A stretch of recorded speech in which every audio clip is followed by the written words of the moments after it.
house canceled our wedding. Why? Because I read every message in your Bridal Brigade group chat. How? How could you know about that? My daughter, Clara, informed me I was too poor to attend her dream wedding at the illustrious Sterling House. What she didn't know, what no one in our sleepy town of Havenwood Creek knew, was that I owned the entire estate. I learned plumbing from old library books, electrical wiring from online forums, and carpentry from sheer trial and error. My hands became permanently calloused, a roadmap of manual labor, but my bank account steadily grew. By the time Clara was in high school, I owned 12 rental properties. By her college graduation, it was 37. They were planning a future where I would be permanently relegated to the role of the simple, fragile woman who needed to be kept at arm's length for her own good. And it was time to show them all exactly how wrong they were. The tour concluded with champagne on the terrace overlooking the lake, where Susan presented the final contract. I remained hidden behind the garden wall, close enough to hear every word. The total package, including the ceremony space, reception hall, and catering for 150 guests, comes to $48,000, Susan explained, sliding an elegant folder across the table. A 50% deposit secures your date. I watched Arthur Davenport's face as he reviewed the numbers. Even for a wealthy man, it was a significant sum. Beatrice pursed her lips slightly, not at the cost, but at the mental calculation of their overall budget. And this includes everything? Beatrice asked. Everything except upgraded florals and specialty lighting, Susan confirmed. Natalie had been unusually quiet, and I could see why. The numbers being thrown around were staggering. The reality of what the Davenports were spending was finally sinking in, and with it, the magnitude of her perceived debt to them. Well, Arthur said, closing the folder, I think we're ready to move forward. That's when Clara spoke up, her voice small. Oh, maybe we should think about scaling back a little. This is so much money. Nonsense, Beatrice said briskly. This is an investment in your future, the impression it will create in our social circle. These things matter. But I could ask my mother to contribute something, Clara continued. I know she doesn't have much, but maybe she could cover the flowers or... Darling, Beatrice interrupted, her tone gentle but firm. We've discussed this. Your mother's contribution will be her presence and her love. That's what matters. They were being kind, but the message was clear. My supposed poverty was a complication they didn't want to deal with. You're contributing the most important thing, James said, reaching for her hand. You're contributing yourself. It was a sweet moment, but what happened next destroyed any warmth I might have felt. Besides, Arthur added with a chuckle, it's not as if your mother could actually afford to contribute meaningfully to something like this. What does she make from that little flower shop? $30,000–$40,000 a year? This wedding costs more than she earns in 2 years. Probably more like 3, Beatrice agreed. I mean, how much can one possibly make arranging flowers? It's sweet that she's found a hobby she enjoys, but let's be realistic. I felt my hands clench into fists. They were sitting on my property, drinking champagne I'd paid for, disparaging my life's work. But it was Clara's response that pushed me over the edge. You're probably right, she said, a note of what sounded like relief in her voice. Mom's always been very practical about money. I think she'd actually be more comfortable knowing she doesn't have to worry about any of it. More comfortable. She was making my financial exclusion sound like a favor. It's actually kind of perfect, Clara continued, warming to her theme. She can just show up and watch her daughter get married without any stress. Just show up, like a guest at my own daughter's wedding. That's very wise, Beatrice said approvingly. There's something to be said for keeping things simple for people who aren't accustomed to managing complex events. People who aren't accustomed to managing complex events. I managed a multi-million-dollar property portfolio, but sure, I probably couldn't handle contributing to a wedding. Should we sign the contract then? James asked. Actually, Susan interjected smoothly, there is one small administrative detail. Our insurance requires updated emergency contact information for immediate family. Miss Vance, I'll need your mother's current address and phone number. Of course, Clara said, rattling off my information without a thought. Susan made a note. And just to confirm, that's 2047 Chestnut Avenue, the small blue house near the elementary school? That's right, Clara confirmed, a hint of embarrassment in her voice. Lovely neighborhood, Susan said diplomatically. Very authentic. Authentic. Realtors speak for old and modest. Mom's lived there for over 20 years, Clara said, as if longevity compensated for a lack of prestige. She really loves the simplicity of it. The simplicity of it. Today, at 29, she has no idea that her poor mother owns 43 properties across the valley, including the crown jewel of the county, the Sterling House. The Sterling House isn't just any wedding venue. It's a Gilded Age mansion sitting on 50 acres of pristine countryside, complete with formal gardens designed by a famed landscape architect, a private lake, and a grand ballroom that has hosted governors, celebrities, and the titans of old money for generations. My daughter was apologizing for my house to people who had no idea I owned properties worth more than their entire stock portfolio. As the group began discussing logistics, I slipped away. I had heard more than enough. I walked back to my old car, the symbol of everything my daughter found embarrassing, and sat in the driver's seat just breathing. She had spent an hour apologizing for my existence while dismissing my entire life's work as a quaint hobby. I had created this monster by hiding my success, by allowing her to believe our modest lifestyle reflected modest means rather than modest values. I had enabled her to develop contempt for everything I actually represented. And now she was about to marry into a family that reinforced all her worst instincts. I pulled out my phone and called Susan. Eleanor Vance here. I need to schedule a meeting with you this afternoon about the Davenport Vance contract. Of course, Mrs. Vance. Is there a problem? You could say that. I'll be there at 3. And Susan, pull the complete file, everything. Certainly. Should I prepare anything specific? I smiled, and for the first time in days, it felt genuine. Prepare the contract termination paperwork. We're going to need it. As I hung up, I felt a clarity I hadn't experienced in years. My daughter wanted a wedding that celebrated her escape from her humble beginnings, and I was going to give her exactly that. I was going to show her what happens when you reject the people who actually love you in favor of those who only value what you can project. And I was going to do it at the venue she had chosen, in front of the people whose opinions mattered most to her. Because sometimes, the only way to save someone from their own mistakes is to let them experience the full, devastating consequences of their choices. My meeting with Susan that afternoon was brief. Within 20 minutes, I had reviewed every detail of the contract and instructed her that the booking was to be canceled, effective immediately. Should I cite a specific reason? She asked, clearly bewildered. Venue unavailable due to unforeseen circumstances, I said. Standard cancellation clause applies. Full refund of any deposit. And when should I make the call? Monday morning, first thing. I wanted Clara to have the entire weekend to bask in the glow of her perfect venue. I wanted her to marinate in her victory before her world came crashing down. Saturday morning, I received the expected text. Clara, Mom, the venue tour was amazing.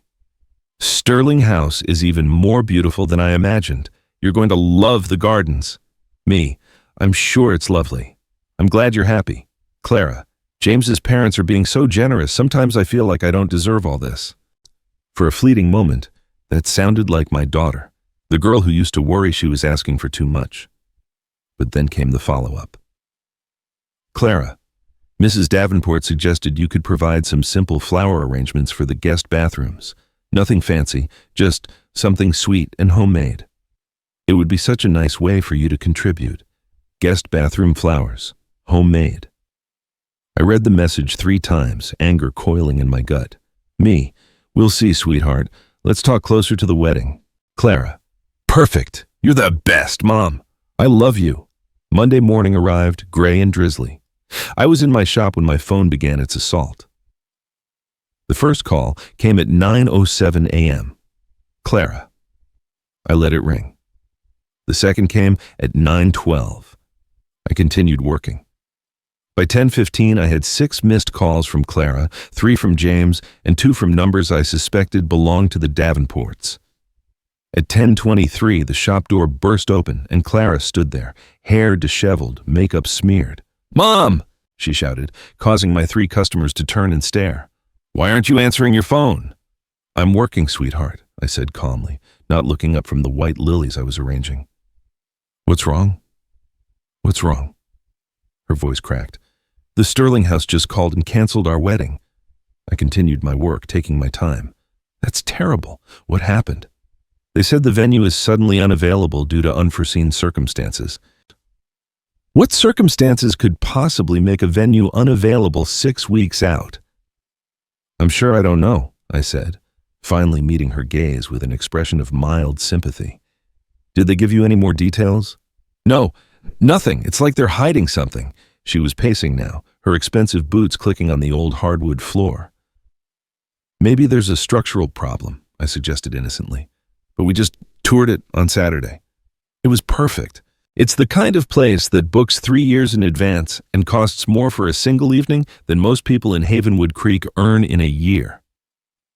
I bought it 3 years ago when the previous owners, the venerable Sterling family themselves, fell into financial ruin.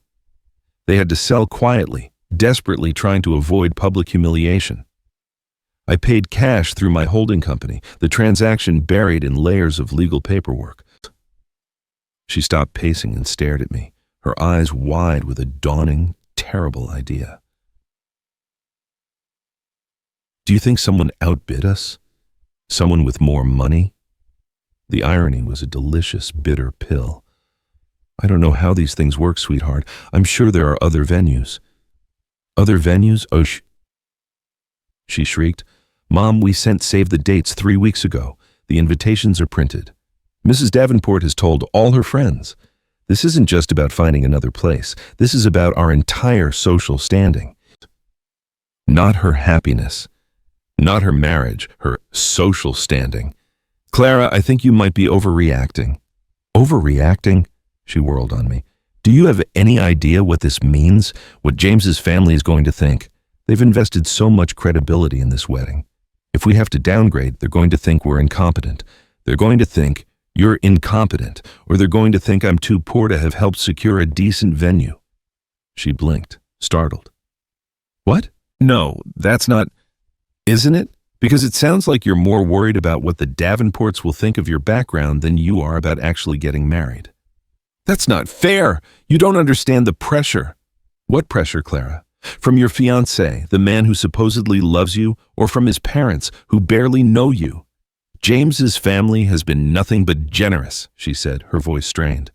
"They've welcomed me into their world, and now I'm terrified this is going to make them question whether I'm worth all the trouble. And if they decide you're not, what then?" "Then I lose everything," she whispered, and for the first time she sounded genuinely vulnerable. "I lose James, his family, the life we were planning. What about the life we built together? What about your actual family?" She looked at me with genuine confusion. "Mom, this isn't about you right now. This is about my future." "Your social climbing, you mean?" I finished for her. "That's not what this is," she snapped. "Why can't you just support me in trying to build something better?" "Because you're not building something better, you're building something fake, based on rejecting everything that actually matters." Before I could continue, the shop door chimed. James walked in, looking as frazzled as Clara. "Clara, I've been looking everywhere for you." "My parents want to have an emergency family meeting." "What kind of meeting?" she asked, her voice laced with anxiety. "They want to discuss our options, maybe postponing, or scaling back our expectations." "Scaling back how?"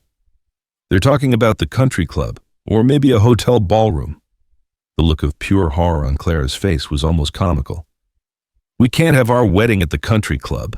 Everyone will know we got kicked out of the Sterling House. They'll know we had to settle." "Maybe," James said gently. "We need to think about what really matters here. As long as we're getting married, does the venue—" "Yes," she interrupted. "Yes, it matters. This wedding is supposed to be the beginning of our life in your world. If we start by settling, how is that going to look?" "Maybe your mother has some ideas," James suggested, turning to me. "Mrs. Vance, you know the local venues." Before I could answer, Clara cut in. Mom doesn't really know about upscale venues, James. She's more familiar with smaller, simpler places. And there it was again. The casual dismissal. The automatic assumption of my incompetence. Actually, I said, setting down my flowers and looking directly at both of them, I might know exactly what happened to your venue booking. They both stared at me, hope and confusion warring on their faces. What do you mean? Clara asked, smiled a real sharp-edged smile. I mean, it's time you learned something about the woman you've been so eager to hide from your new family. The silence in my small shop was suddenly immense, broken only by the hum of the floral cooler. Clara and James stared at me, their faces a canvas of confusion and desperate hope. I walked to the front door, flipped the sign from open to closed, and turned the deadbolt with a decisive click. Sit down, I said, gesturing to the two simple wooden chairs I kept for customers. Mom, just tell us what you know, Clara pleaded, remaining rooted to the spot. I said, sit down. My tone, quiet but unyielding, finally registered. She sank into a chair. James followed suit, perching on the edge of his seat like a nervous bird. Before I explain anything, I began, I want you to tell me about the guest bathroom flower arrangements. The abrupt change of subject clearly threw her. What does that have to do with anything? Humor me. The staff, including the excellent manager Susan Gable, know me as Mrs. Vance, but to them, I'm just another investor on the board, someone who comes by occasionally to check on our asset. They have no idea I'm the same Eleanor who arranges the flowers for their grand foyer twice a week. I never told Clara about any of this. I wanted her to understand the dignity of hard work, to appreciate every dollar, and to treat people with respect regardless of their station in life. She glanced at James, who looked increasingly alarmed. Mrs. Davenport thought it would be a nice way for you to feel included without having to stress about the professional arrangements. I see. And where exactly was I supposed to sit during the ceremony? We discussed maybe toward the back, she mumbled, so you could have an easy exit if you felt overwhelmed. Overwhelmed, I repeated, letting the word hang in the air. James shifted uncomfortably. Clara, your mother seems perfectly composed right now. Why would you think she'd be overwhelmed by our wedding? It's not just about comfort, it's about fit, Clara said, her voice rising. Your family's world is different from what Mom is used to. It's just not her scene. Not her scene, I echoed flatly. We're going to finish this conversation first, I said, my voice firm. Clara, I want you to tell James, right now, exactly what you told your friends about why I wasn't invited to the reception. Her face went white. What are you talking about? I think you know exactly what I'm talking about. She stood up abruptly. Mom, I don't know what you think you heard. I didn't hear anything, Clara. I read it. All of it. Every message in your Bridal Brigade group chat where you and your friends discussed the mom situation and how to handle my embarrassing background. The blood drained from her face. James turned to her slowly. Clara, what is she talking about? I can show you, I said, pulling out my phone. I took screenshots. Mom, please, she whispered, but I was already reading aloud. I love her, but she's not exactly Davenport material, you know. Or how about this one? These people own polo ponies. Can you imagine her trying to make conversation with them? James's face was a mask of disbelief. You said that about your mother? Bradley, you have to understand the context. What context could possibly make that acceptable? The context, I interjected, continuing to read, is that your fiancée told her friends that I would be mortified by the expense of the reception. She said I wouldn't know which fork to use, that I might say something inappropriate or wear something that doesn't fit the dress code. The plan was for me to watch from the back and then disappear so I wouldn't make anyone uncomfortable. James was staring at Clara as if she were a stranger. You were planning to exclude your mother from our wedding reception?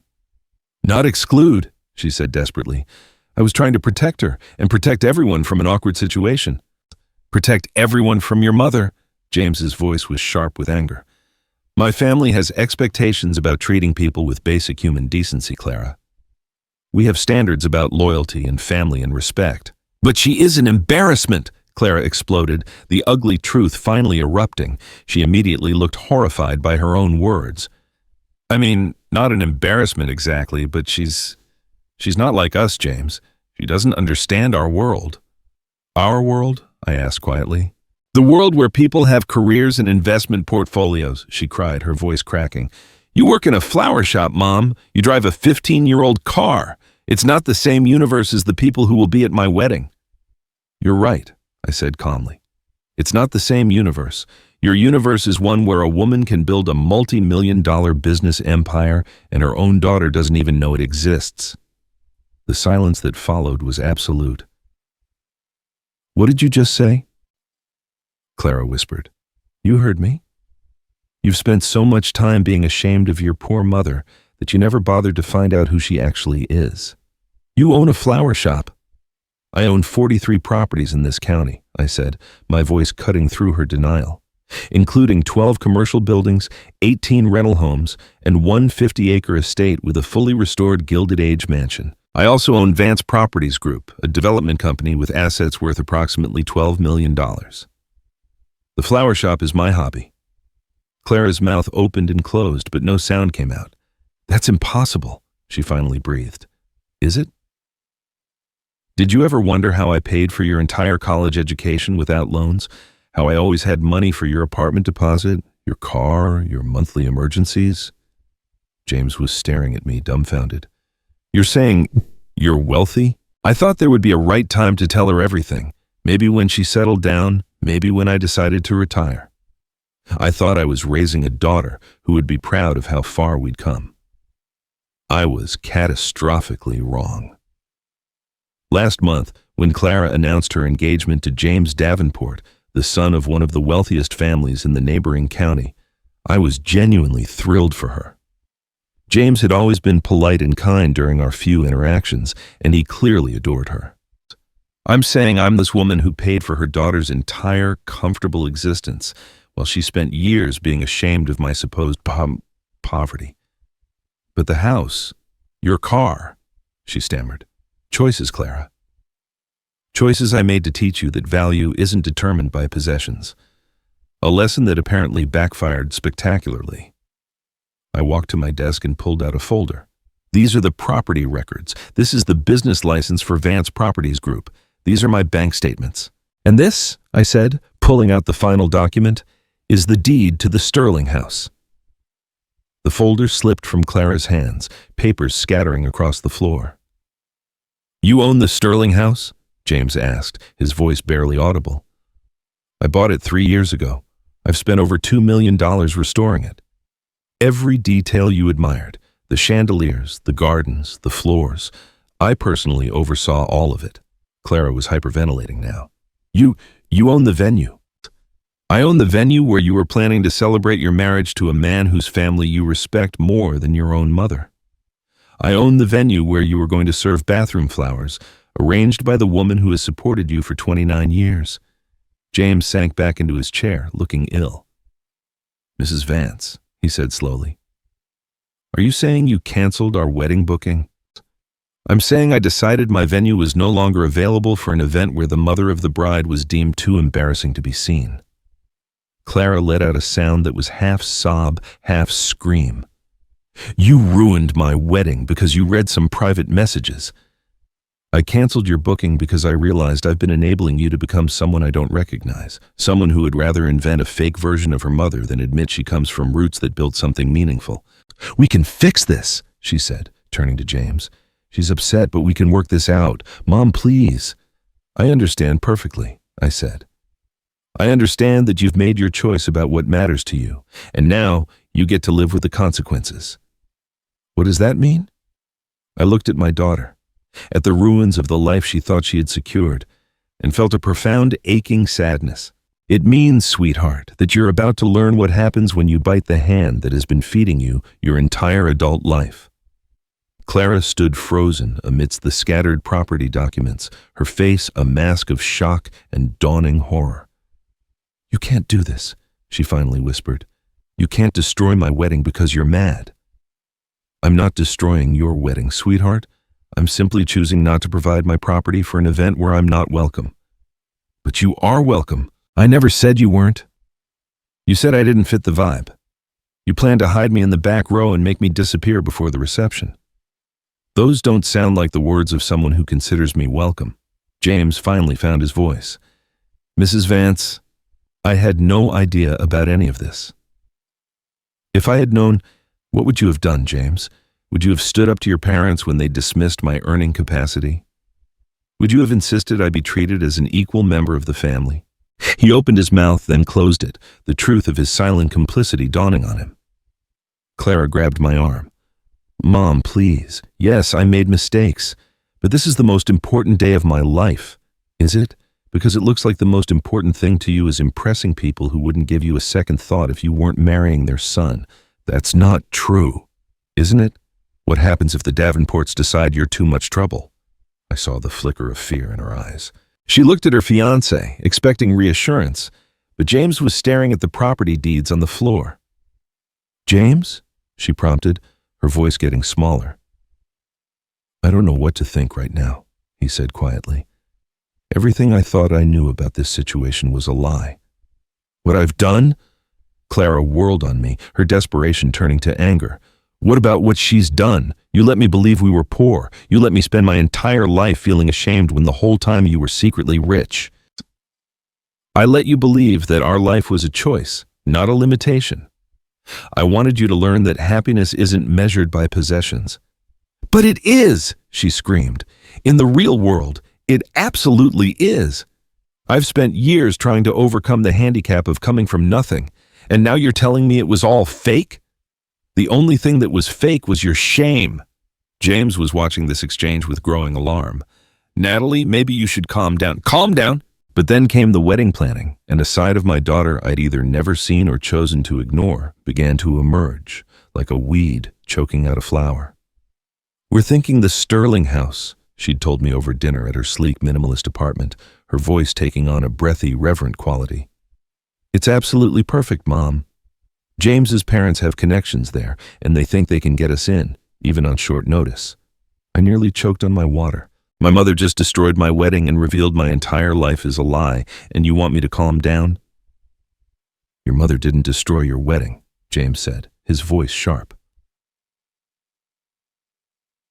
You destroyed it when you decided to treat her like an embarrassment instead of family.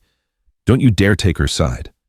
Your background, I said quietly, is that you're the daughter of a woman who worked herself to death to build you a fortune you didn't even know existed. Your background is 29 years of unconditional support from someone you've now decided isn't good enough to publicly acknowledge. Fine, she cried, tears of fury streaming down her face. You want to punish me? Go ahead. But don't pretend this is about some noble lesson. This is revenge, pure and simple. You're right, I said calmly. It is. It's what happens when you bite the hand that feeds you. She turned to James, grabbing his hands. You have to help me fix this. He pulled his hands away.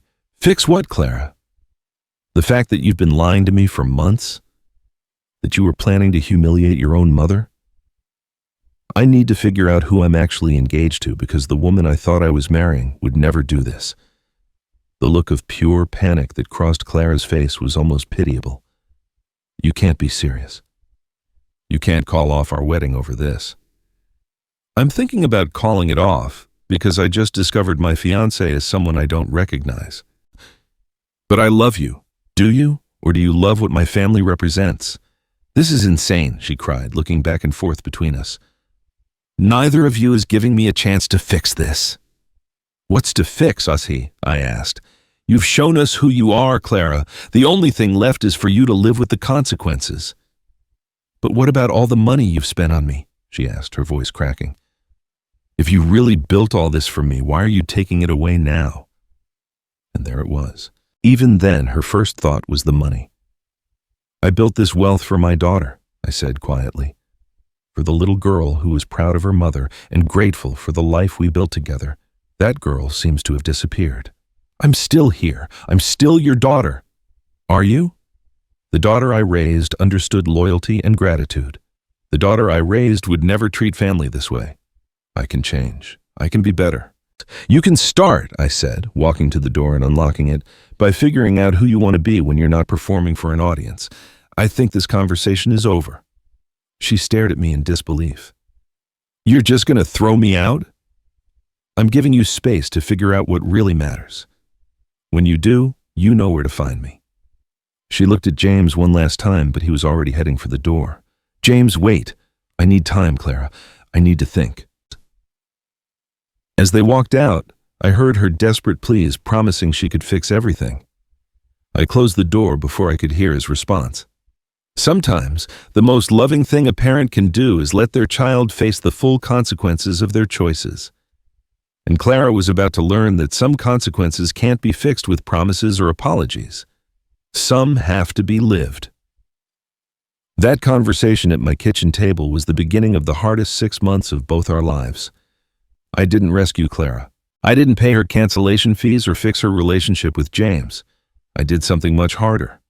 I loved her enough to let her fall. The wedding was officially canceled 3 days later when James called off the engagement. He didn't do it out of anger, but out of a sad realization that he couldn't marry someone he no longer trusted. Clara moved out of her luxury apartment and into a modest one-bedroom she could actually afford. She sold the expensive furniture, the designer clothes, the new car. She took a second job on weekends, catering events to pay off the $37,000 in cancellation fees. But the financial struggle was nothing compared to the social reckoning. The real story got out, as it always does in small towns. People in Havenwood Creek began looking at me differently, with a new respect. The sympathy Clara might have received evaporated. She lost some friends, the ones from her bridal brigade, but kept the ones who understood that people make mistakes. For 3 months, we barely spoke. She didn't ask for money and I didn't offer any. I knew she needed time to figure out who she was when she wasn't performing. The turning point came on a Tuesday morning in late spring. I found Clara sitting on my front porch at 6 a.m. holding 2 cups of gas station coffee. "I've been thinking," she said, "about what you asked me. Whether I understand what I did wrong or if I'm just sorry it didn't work out." I sat beside her on the porch swing. My own daughter, planning to get married at my venue, completely oblivious. "That sounds wonderful, honey," I managed, my voice tight. "But isn't that place incredibly expensive?" She waved her hand dismissively, a gesture I was beginning to loathe. "James's parents are handling the costs. They insist. They want it to be perfect. You know how important appearances are to families like theirs." Families like theirs. The words hung in the air, a clear dividing line between her future and my present. "And what did you decide?" "I think it was both," she admitted. "At first, I was just sorry I got caught. But I think I was also genuinely sorry for how I treated you, even if I didn't understand why it was so wrong at the time. And now, I think I'm starting to understand. I spent so many years being ashamed of this house, this life. I thought if I could just distance myself from it, I could become someone better, someone worthy. I was so focused on becoming the kind of person who belonged in fancy places that I forgot to become the kind of person worth belonging to anywhere." We sat in silence for a few minutes. "I've been going to therapy," she said quietly, "trying to figure out how I became someone who could treat you that way." "What has therapy taught you?" "That I was trying to earn love from people who were never going to give it to me, while taking for granted the love I already had." "That's a hard lesson," I said, my voice thick. "The hardest part is realizing I might have destroyed the most important relationship in my life because I was chasing relationships that were never real." "Have you?" I asked. "Destroyed it?" She turned to look at me, her eyes filled with a raw, honest fear. "I don't know. Have I?" I studied her face and saw something I hadn't seen in years. The pretense was gone. She looked exhausted and sad, but she also looked real. "That depends," I said finally, "on who you decide to be from now on. I want to be someone you can be proud of again." "Clara, I was always proud of you, your ambition, your intelligence. I just wasn't proud of your choices." "I know," she whispered, "and I want to change that." I reached over and took her hand. "I never stopped loving you, even when I didn't like you very much." She started crying then, the quiet, relieved tears of someone who'd been carrying a burden too heavy for too long. "I don't know how to make this right." "You don't do it all at once," I said. You do it one choice at a time. It wasn't a magic conversation that fixed everything, but it was a beginning. 6 months later, Clara started working part-time at my flower shop. Not for the money, but because she wanted to understand the work I'd always been proud of. A year after the canceled wedding, I offered to make her a partner in Vance Properties Group. She turned me down. "I'm not ready," she said. "I need to prove to myself I can build something on my own first." That refusal told me more about her growth than any apology ever could. Today, 2 years later, Clara runs her own small event planning business. She specializes in intimate, authentic celebrations. She's not wealthy, but she's successful in a way that matters. She's built a life based on her own values. We have dinner together every Sunday at my kitchen table. We talk about our businesses, our lives, our dreams. Sometimes I look at my daughter and see the woman I always hoped she'd become. Someone who understands that wealth is meaningless without integrity, that success is hollow without family, and that the most valuable inheritance isn't money, but the knowledge of how to love and be loved without condition. The most expensive lesson I ever taught her was that actions have consequences. But the most valuable lesson she learned was that unconditional love doesn't mean accepting unacceptable behavior. It means loving someone enough to hold them accountable for becoming their best self. And in the end, that was worth more than all the wedding venues in the world. "Of course," I said carefully. "Still, I'd like to contribute something. It's my daughter's wedding, after all." That's when her expression shifted. The dreamy look vanished, replaced by a strained pity that made my stomach clench. "Oh, Mom," she said, her voice taking on that patronizing tone one uses with a well-meaning but clueless child. "That's so sweet of you, but really, you don't need to worry.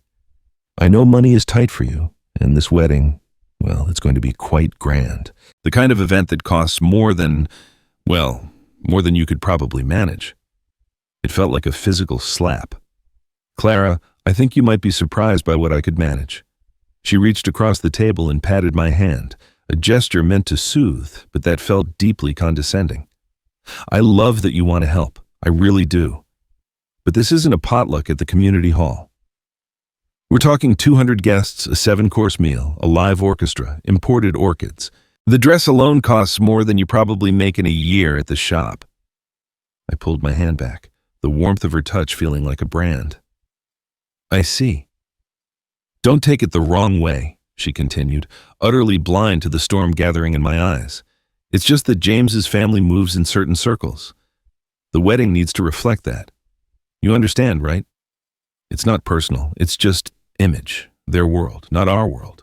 When she tried to humiliate me in front of her fiancé's wealthy family by disinviting me for being a financial embarrassment, the look of pure, unadulterated horror on her face when the venue manager called to cancel everything was worth every single sleepless night I'd spent building my empire from the dirt up.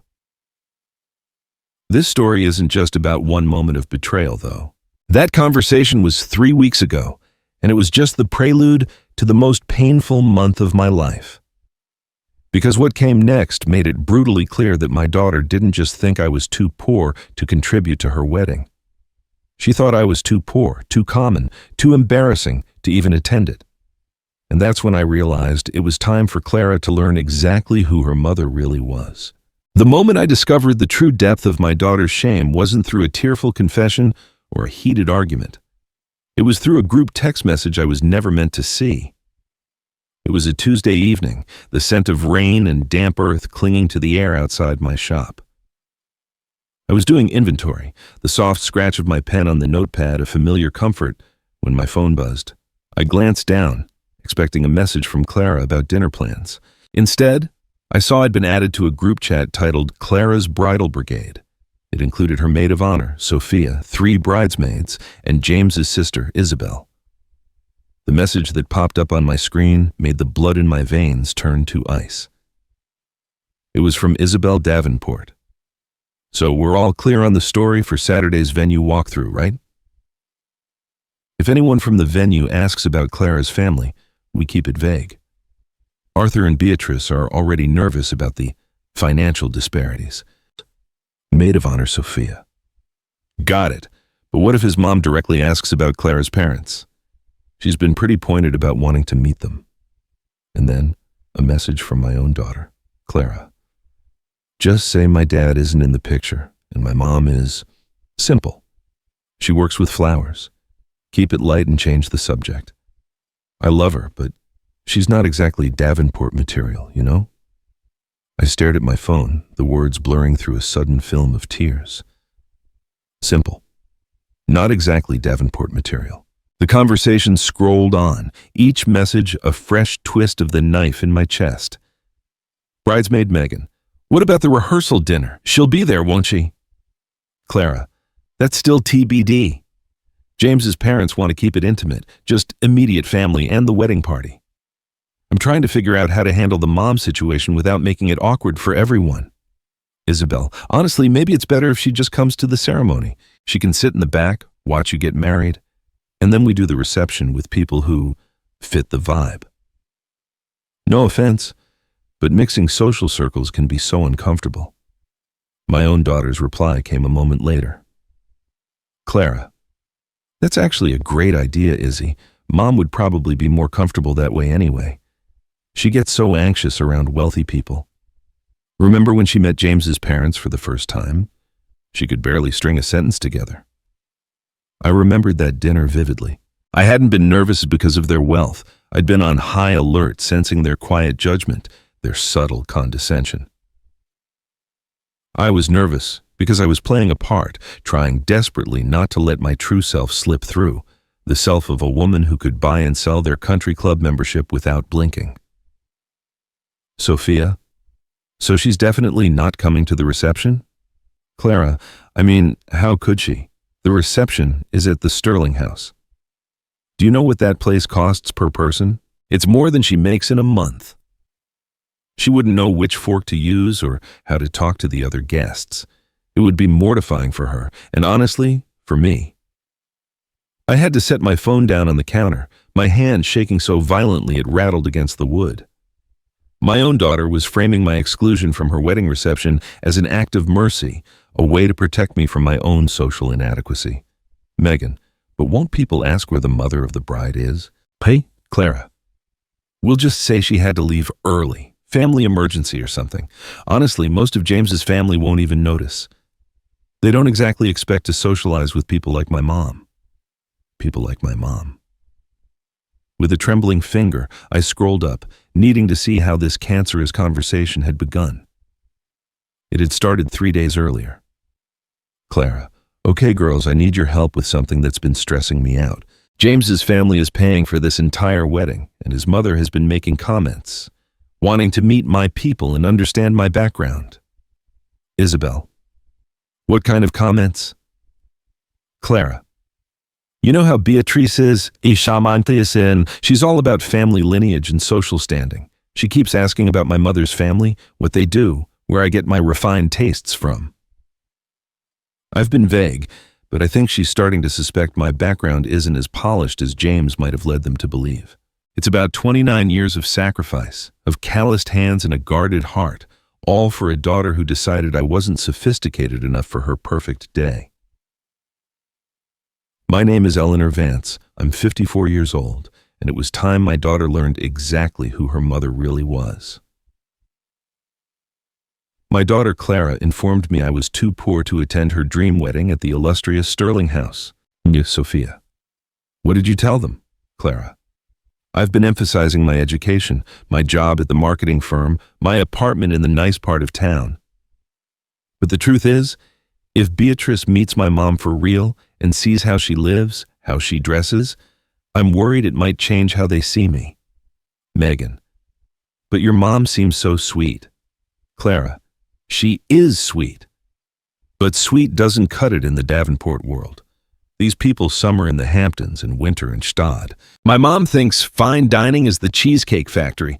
Can you imagine her trying to make conversation with people who own polo ponies?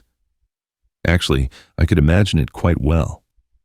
I'd done it countless times in boardrooms and at high-stakes property negotiations. The difference was, in those settings, I wasn't pretending to be someone I wasn't. Isabel. So what's the plan? You can't hide her forever? Clara.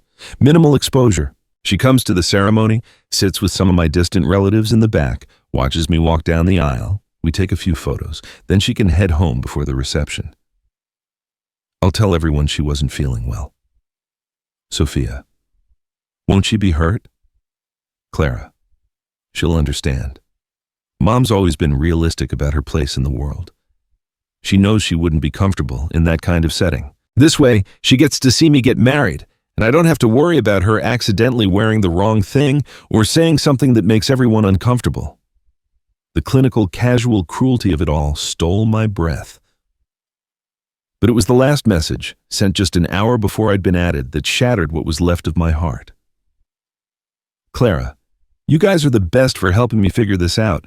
I just want everything to be perfect. Having to worry about my mom fitting in was honestly keeping me up at night. This way, I can just focus on marrying the man of my dreams at the most beautiful venue in the county, without any complications. The most beautiful venue in the county. My venue. The venue where I'd spent 3 years personally overseeing the restoration of every hand-carved molding, where I'd argued with contractors over the precise shade of cream for the ballroom walls, where I'd walked through every room dreaming of the joy it would hold.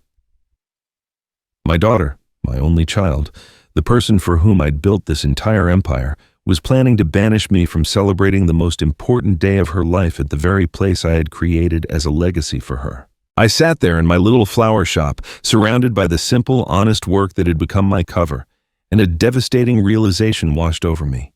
I had raised a stranger. The little girl who used to cry when other kids made fun of my paint-stained work clothes had grown into a woman ashamed of the very sacrifices that had given her a life of ease. But what hurt most wasn't just her embarrassment. It was the cold, logistical way she'd planned my humiliation, as if I were a problematic piece of furniture to be hidden away. I took a screenshot of the entire conversation before removing myself from the group. Then I sat in the quiet of my shop, the sweet scent of lilies and roses suddenly cloying, and began to plan exactly how Clara was going to learn who her mother really was. Because if my daughter wanted a wedding at the Sterling house without any complications, I was more than happy to arrange that for her. After all, I was the owner.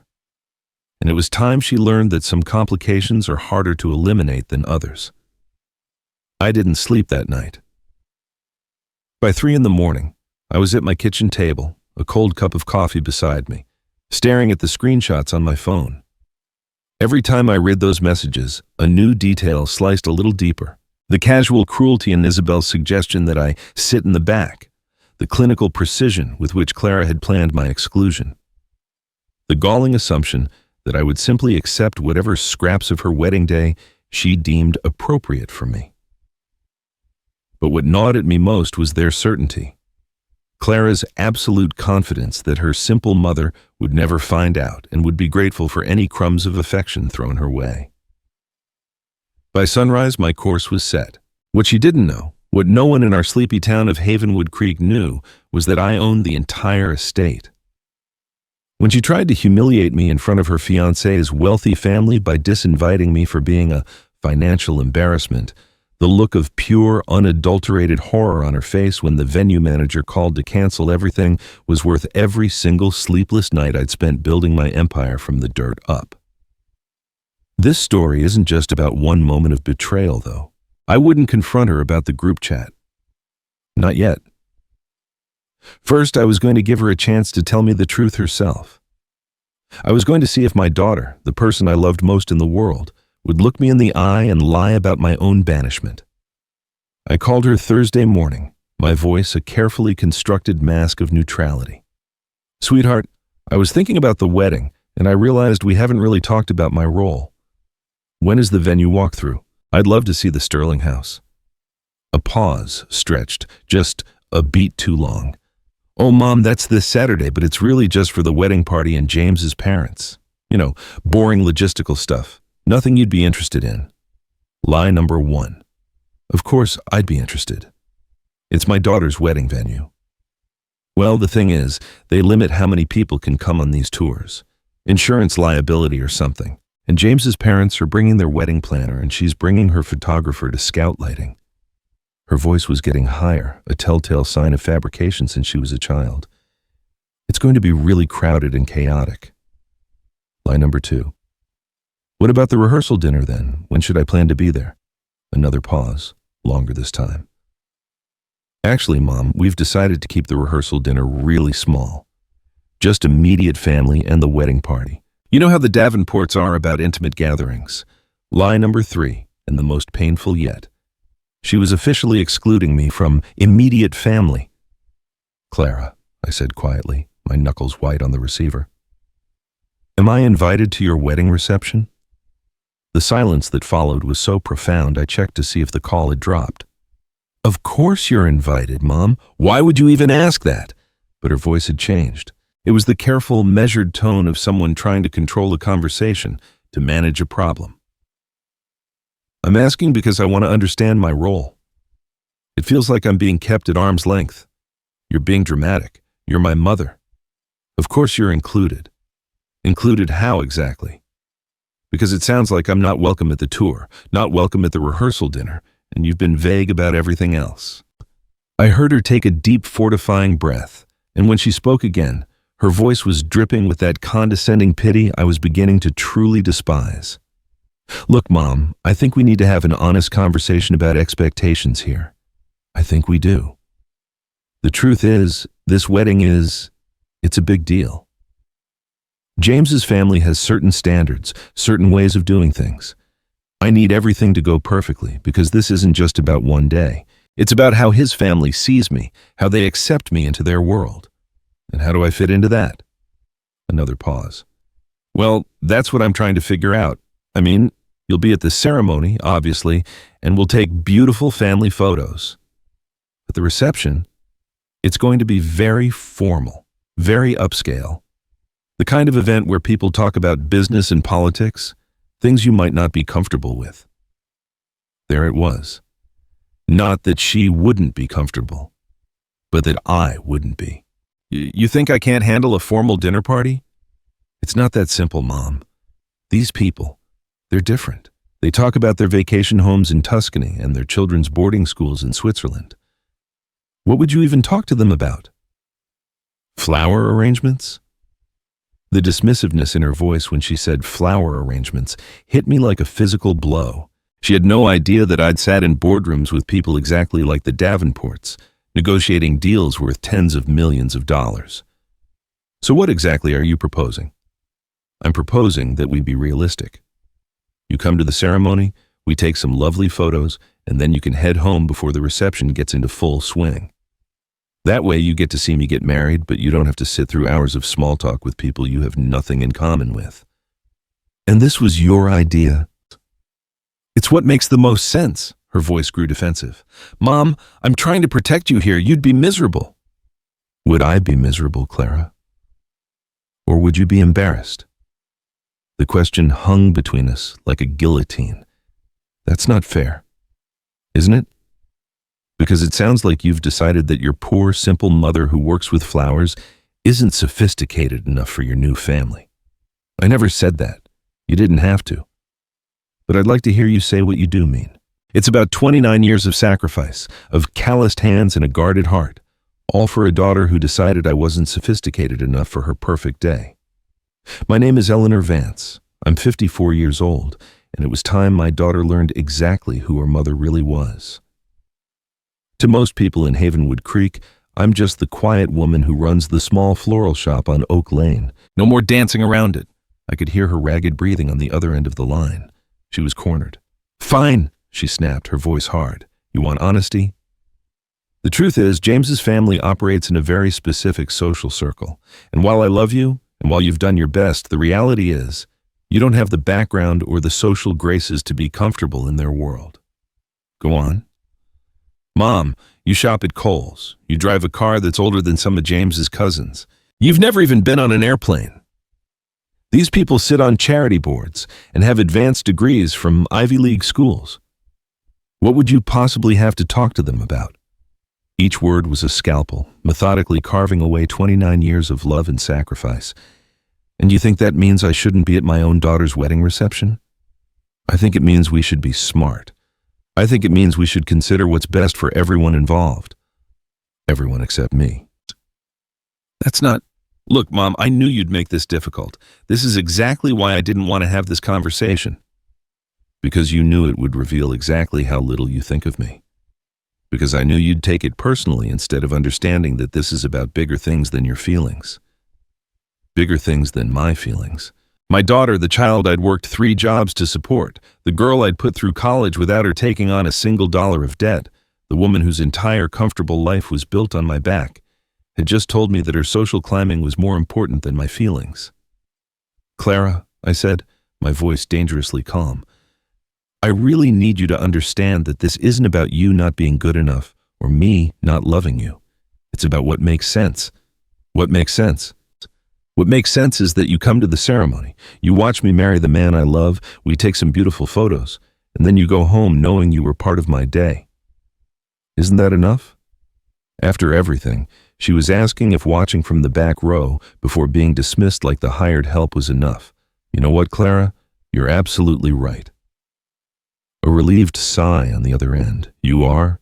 You should have the wedding that makes sense for you. You should surround yourself with exactly the kind of people you want to associate with, and you shouldn't have to worry about anyone who doesn't fit your vision of perfection. Oh, Mom, thank you for understanding. I knew you would. I'm not finished. You should have exactly the wedding you deserve, at exactly the venue you deserve, with exactly the guests you deserve. Something in my tone must have finally registered because her voice grew uncertain. What do you mean? I mean, you're a grown woman who has made her choices crystal clear, and now you get to live with the consequences. Mom, you're scaring me. What are you talking about? You'll find out soon enough, sweetheart. Enjoy your venue walkthrough on Saturday. I'm sure it will be very educational. I hung up before she could reply. For the first time in days, a slow, cold smile spread across my face. My daughter was about to learn that there's a profound difference between what makes sense on paper and what actually happens when you underestimate the wrong person. And I was about to teach her that lesson in the most expensive classroom in the county. After I hung up on Clara, I found myself walking through my house on Chestnut Avenue, the modest 2-bedroom ranch I'd bought when she was 7. I saw it with new eyes.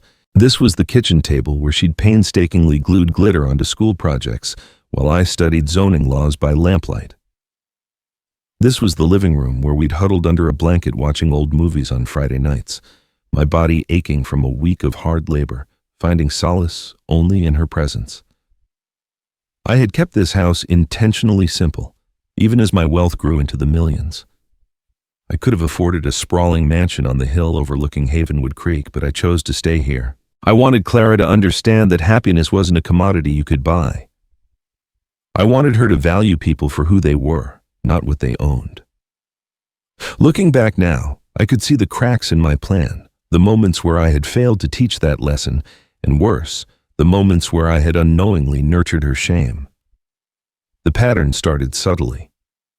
In middle school, she'd ask why we couldn't go on spring break trips like her friends. You know the type, always a trace of soil under her fingernails, drives a 15-year-old sedan, and seems to live in a rotation of 3 well-worn cardigans. I'm the kind of person who blends into the background at school functions and town meetings, unremarkable, forgettable, and by all appearances struggling to make ends meet. That's the image I cultivated with meticulous care. Jessica's family went to Disney World, she'd say, a wistful look in her eyes. Vacations are expensive, honey, I'd reply. Maybe someday, when business at the shop is better. The truth was, by the time she was 12, business was spectacular. I was making more in a quarter than most families in town made in a year. But I was terrified of spoiling her, of raising a child who felt entitled to a life she hadn't earned. So I maintained the fiction that we were just getting by. When she started high school, her friends began getting shiny new cars for their 16th birthdays. Clara came to me with a PowerPoint presentation she'd made on our old desktop computer, detailing why she needed a car. It was full of bullet points about responsibility and how it would help her get a part-time job to contribute to our finances. I bought her a used sedan, reliable, safe, but decidedly unglamorous. I told her we'd gotten a good deal from a client who owed me a favor. The flicker of disappointment on her face when she saw it in our driveway still stings my memory. Not because she was ungrateful, but because I could see her mentally comparing it to the new convertible her friend was driving. "It's perfect, Mom," she'd said, her voice straining with forced enthusiasm. But I noticed how she always parked it in the far corner of the school lot, how she never offered to drive her friends anywhere. College was where the real damage began. Clara had earned a partial academic scholarship, and I was immensely proud. But when we went to orientation, surrounded by parents in designer clothes talking about their summer homes, I watched something shift in Clara's eyes. "Mom, maybe you should dress up a little more for these events," she'd whispered to me after we met her roommate's parents, both of whom were surgeons. I was wearing khakis and a nice blouse, my standard parent-teacher conference attire. Suddenly, I felt shabby. What's wrong with what I'm wearing? Nothing's wrong with it. It's just, these people, they notice things, their labels and stuff. I should have stood my ground then. I should have told her that character mattered more than couture. Instead, I found myself buying nicer outfits just for visiting her at school, clothes I never wore anywhere else, becoming complicit in her lie. The lie started small. When her new friends asked what I did for a living, she'd tell them I was in real estate. Technically true, but she framed it to imply I was a high-powered broker, not a woman who renovated dilapidated properties and arranged flowers for a living. By her sophomore year, she had crafted an entire mythology for us. I was a successful but eccentric businesswoman who preferred to live simply. Our modest house wasn't small, it was charming and understated. My old car wasn't embarrassing, it was practical and environmentally conscious. I went along with it. I told myself it was harmless, a phase she would outgrow. I was wrong. The summer after her junior year, Clara brought home a boyfriend, Marcus. He was from a wealthy family, and I could see him taking a silent inventory of our home, the laminate countertops, the slightly worn furniture. Clara spent the entire weekend making excuses for me, for us. "Mom's renovating soon," she'd tell him when he noted the outdated kitchen. "She's just waiting for the right contractor." "The house has such good bones," she'd say, a forced bright smile on her face. "She's planning to redo the floors next year." Lie after lie after lie, and I said nothing. I told myself she was just protecting my feelings. But the truth was becoming impossible to ignore. Clara was ashamed of me. The breaking point with Marcus came when he suggested she spend the summer interning at his father's investment firm in the city instead of working at the local plant nursery as she'd planned. "You should think bigger than this," he told her, gesturing at our quiet neighborhood. "You're too smart to limit yourself." That night, Clara came to me, her eyes filled with a mixture of tears and ambition. "Mom, I think I want to take the internship." "Of course, honey. If that's what you want. It's just, Marcus is right. I need to start thinking about my future, about the kind of life I want. Staying here, it's not going to get me where I want to go." I asked her where she wanted to go, but she couldn't give me a straight answer. She talked about opportunities and networking, but what she really meant was she didn't want a life associated with small towns and manual labor. Marcus and Clara broke up the next semester, but the damage was done. She had tasted a different world, and she decided she belonged there. When she graduated and got the marketing job, she moved into the nicest apartment complex in town. What my daughter, Clara, and the rest of this town don't know is that Eleanor Vance, the humble florist, owns more property in this county than anyone else. The flower shop, petals and pots, is just my hobby, my way of staying grounded and connected to the earth that gave me my start. My real business is Vance Properties Group, a property development firm I built from absolute ruin after my husband walked out when Clara was just 3 years old. And through it all, I supported her, not just emotionally, but financially. When she couldn't afford the security deposit, I covered it. When she wanted a new car to maintain her professional image, I co-signed the loan. Every time she needed money, I was there. And every time I showed up, I could see her hoping none of her new, sophisticated neighbors would see me, the woman in sensible shoes who so clearly didn't belong in her carefully curated world. When she started dating James Davenport, I was nervous. Not because I cared about his family's wealth, but because I was afraid of what it would do to Clara's already fragile relationship with her own past. For a while, James seemed different. He was warm, genuine, and asked about my flowers with real interest. I allowed myself to hope. But the closer Clara got to the Davenport family, the more desperate she became to prove she belonged, and the more she needed to distance herself from me. Sitting in my simple living room that Thursday evening, I realized I'd spent 29 years teaching my daughter the wrong lesson. I thought I was teaching her humility and the value of hard work. What I had actually taught her was that our life wasn't good enough, that we had to apologize for who we were, that success meant leaving your past and your family behind. The next day, I was going to start teaching her a very different lesson. That evening, I did something I hadn't done in years. I opened the heavy metal filing cabinet in my home office and pulled out the thick accordion folders related to Clara's expenses. I needed to see the numbers, to quantify the sacrifice she now deemed so embarrassing. The first folder, labeled Education, was 3 inches thick. Her college tuition alone had cost me over $250,000. Not because she didn't get financial aid on paper. Our income was low enough that she qualified for significant assistance. But I'd quietly paid off every loan, supplemented every grant, so she could graduate debt-free. While her friends were taking on tens of thousands in student loans, I was making secret payments directly to the university's bursar's office. The receipts told a story that made my chest ache with a mixture of pride and bitter irony. The upgraded dorm room because she'd complained about feeling claustrophobic. The study abroad program in Paris that cost more than my first house, the unpaid internship in New York where I covered her rent and living expenses because the networking opportunities were invaluable. The second folder, Living Expenses, documented a level of financial support that was staggering. The security deposit and first 3 months' rent on her luxury apartment, the $10,000 for furniture from high-end stores because she wanted her place to make the right impression. The down payment on her new car when she decided her old one wasn't professional enough. I started adding it all up. In the 5 years since she'd graduated, I had quietly funneled over $100,000 into her accounts for various necessities, disguised as help during tough months or loans she promised to repay but never mentioned again.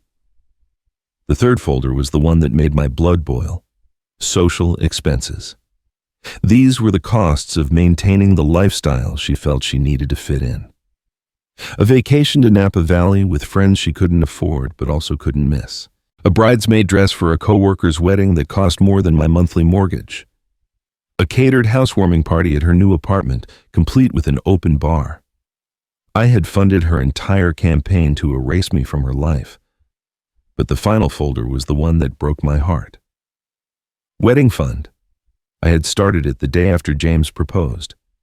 I had already set aside $50,000, ready to surprise her, to ensure she could have the wedding of her dreams without any financial stress. I had spreadsheets comparing florists and photographers, menus I'd researched, notes on bands.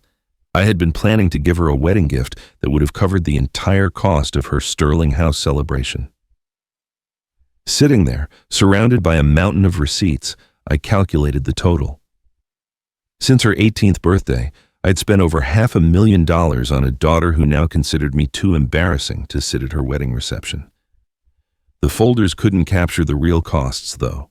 26 years ago, when Richard left us with nothing but a mountain of debt and a toddler who kept asking when Daddy was coming home, I stood at a crossroads. I could drown in self-pity, or I could build a fortress so high that my daughter would never feel the cold winds of want. So while she slept, I studied. While she was at school, I juggled 3 jobs: waitressing, cleaning houses, and bookkeeping for a local contractor. The vacations I never took. The friendships I let fade because I was always too busy, too tired from maintaining my dual life. The emotional toll of watching my daughter grow, increasingly ashamed of everything I had sacrificed for her. I remembered a conversation we'd had 6 months ago after she'd gotten a promotion. I'd taken her out to dinner to celebrate. "I want to build a life that has real influence, real impact," she'd said, her eyes shining with ambition. "And sometimes," she added, squeezing my hand, "that means making difficult choices about which relationships to prioritize." She had been warning me then that I was becoming expendable, and I had been too naive, too blinded by love to see it. I pulled out one last folder, one I'd never shown anyone, estate plan.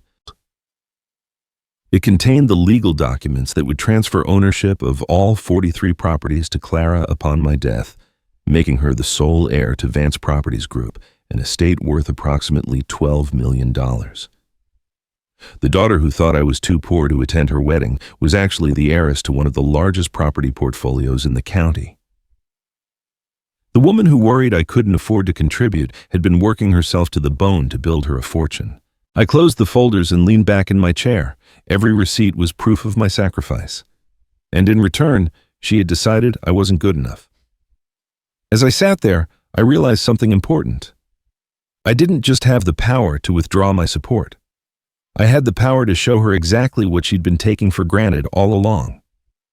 Tomorrow, Clara and the Davenports were going to tour the Sterling house. They were going to walk through the gardens I'd restored, the ballroom I'd renovated. They were going to plan their perfect wedding in my building, relying on my staff.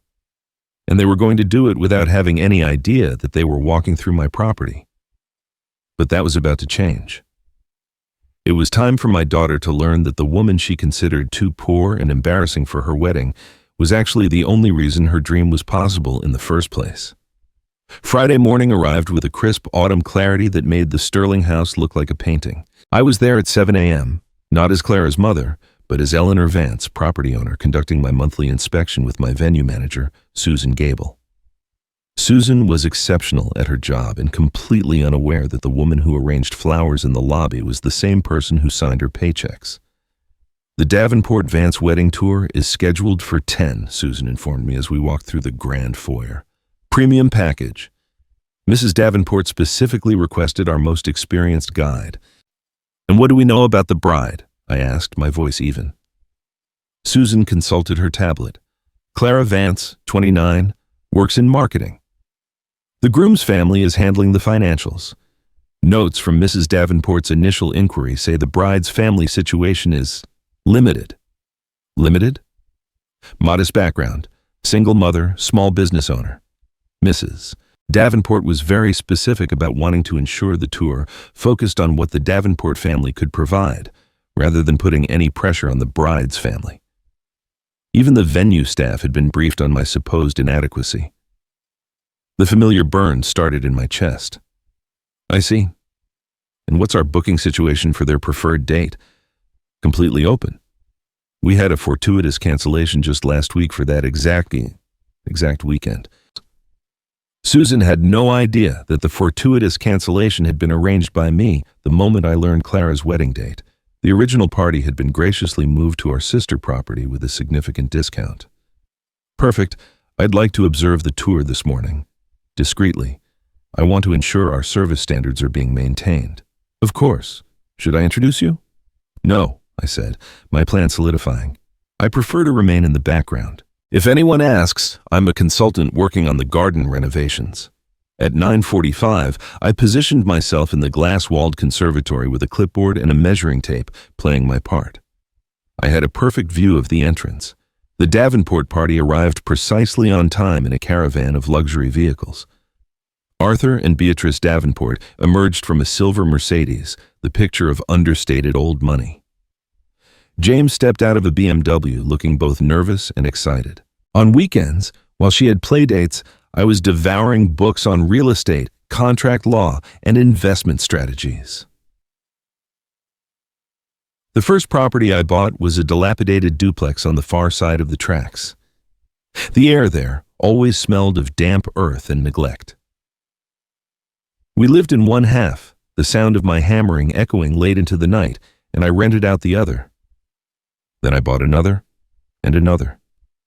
Each property was a battlefield I conquered myself. Then Clara stepped out of the passenger seat, and for a moment, I barely recognized her. She wore a cream-colored cashmere coat I'd never seen, paired with boots that likely cost more than my monthly mortgage. Her expression, however, was what struck me most. She looked terrified. "Darling, you look absolutely radiant," Beatrice Davenport said, her tone a practiced encouragement. "Are you excited?" "Beyond excited," Clara replied, her voice an octave higher than usual. "I've been dreaming about this place."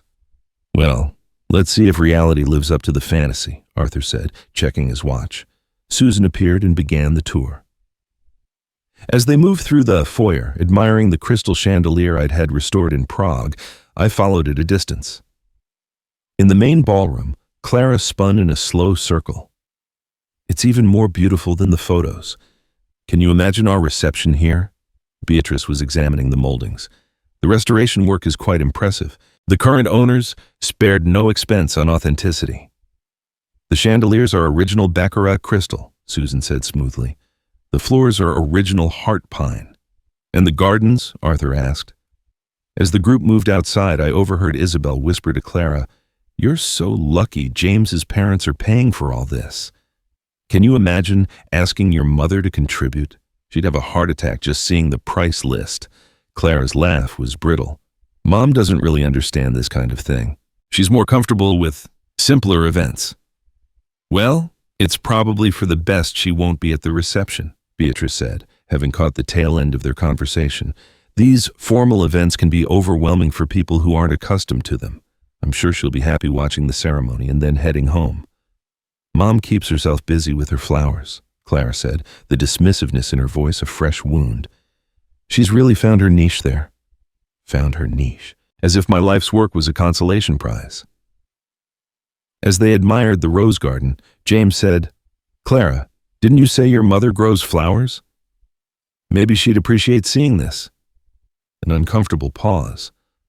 "Oh, Mom's more of a practical gardener," Clara said. "The kinds of flowers they sell at grocery stores.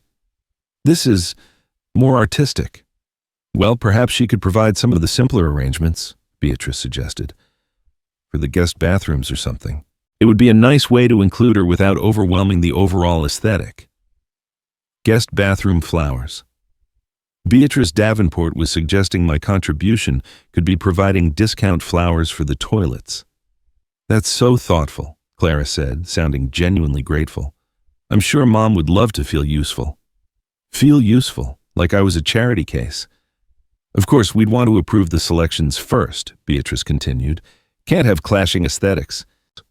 I stood behind a topiary, listening to them plan how to manage my participation as if I were a potentially embarrassing elderly relative.